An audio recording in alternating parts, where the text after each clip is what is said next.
All right, hello class. I did number 11 in class, so I'm going to do number 14 in class.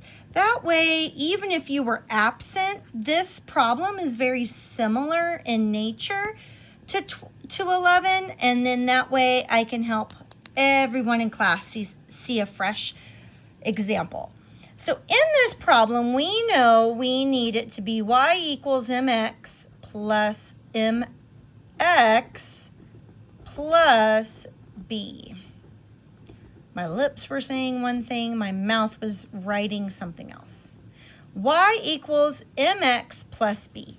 That's what I need to graph this problem. So the thing I need is y to be by itself. But in this problem, this example, y is positive. Y here is negative. We'll get to that in a little bit, but we have to remember about that. So the first thing we do, this is a positive x. We are going to subtract x. I'm going to do it up here. I have x minus y equals negative 5. I'm going to subtract x from both sides. Now I have negative y equals negative 5 minus x. I don't want this negative, so I need to multiply or divide, doesn't matter. We talked about that in class. I multiply everything by negative 1. Multiply by negative 1. That's going to make that a positive y, a positive 5, and a positive x. Now, I do want it to look like this, so I'm going to rearrange those. When you're adding, you can rearrange those numbers. Y equals x plus 5. Same thing. This and this mean the same thing. Okay?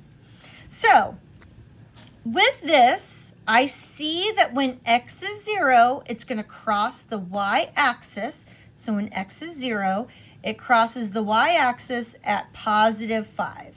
So I come over here and I do positive 5.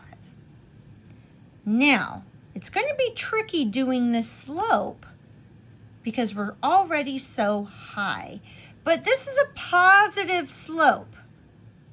And even though there's no number there, remember there's an imaginary 1.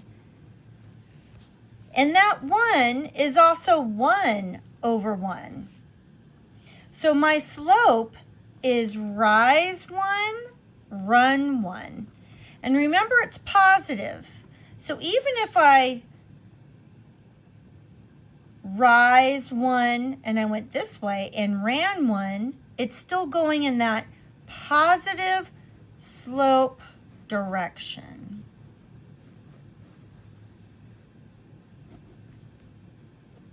And that is number 14.